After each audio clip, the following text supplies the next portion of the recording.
হে আল্লাহ, আমাকে আরেকটা সুযোগ দিন। আমি নামাজ শুরু করব, আমি সব পাপ ছেড়ে দিব, আমি আপনার পথে ফিরে আসতে চাই, আমাকে একবার সুযোগ দিন।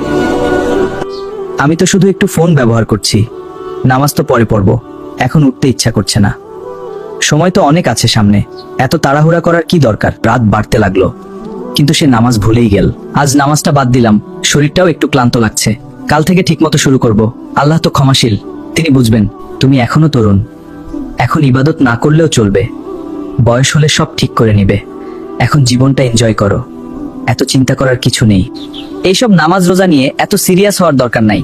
জীবনটা উপভোগ করো, পরে সময় হলে সব ঠিক হয়ে যাবে। এখন মজা করাই আসল। কিন্তু এটা কি ঠিক হবে? আজান হচ্ছে ঠিকই, কিন্তু এখন উঠতে ইচ্ছা করছে না, একটু পরে পড়ব। আল্লাহ তো জানেন আমি ইচ্ছা করে বাদ দিচ্ছি না, পরে পড়ে নিব। একটা নামাজ না পড়লে কি এমন হবে? সবাই তো মাঝে মাঝে মিস করে, আমি একা না। কাল থেকে ঠিকমতো শুরু করব। আজ একটু রেস্ট নেই। ভিতরে ভিতরে একটা অপরাধ বোধ তাকে কষ্ট দিতে লাগলো। আগে আমি নিয়মিত নামাজ পড়তাম, এখন কেন জানি আর মন চায় না। আমি কি ধীরে ধীরে আল্লাহ থেকে দূরে চলে যাচ্ছি? আমি কি সত্যিই সুখে আছি? এত কিছু করার পরেও কেন শান্তি পাচ্ছি না? মনে হচ্ছে কিছু একটা হারিয়ে ফেলেছি। রাত যত গভীর হলো তার অস্থিরতা তত বাড়তে লাগলো। আজ খুব অস্থির লাগছে, বুকটা কেমন চাপচাপ করছে।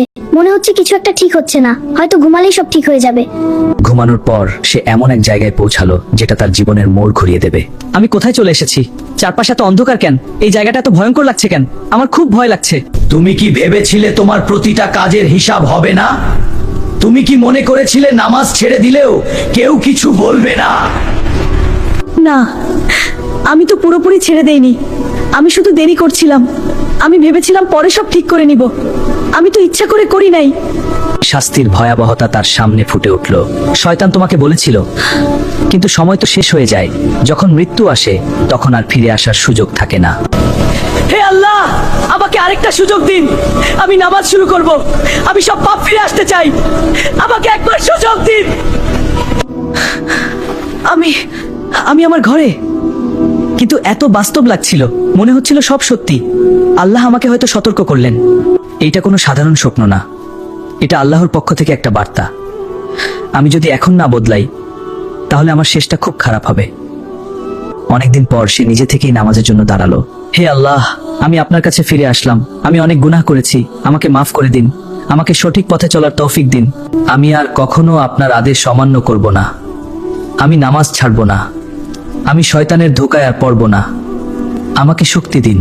ধীরে ধীরে সে বদলে যেতে লাগলো।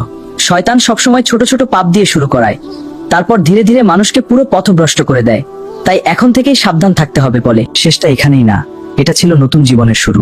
যদি সত্যিই বাঁচতে চান তাহলে আজ থেকেই আল্লাহর পথে ফিরে আসুন। নামাজ, কোরআন আর তওবাই আমাদের একমাত্র মুক্তির পথ।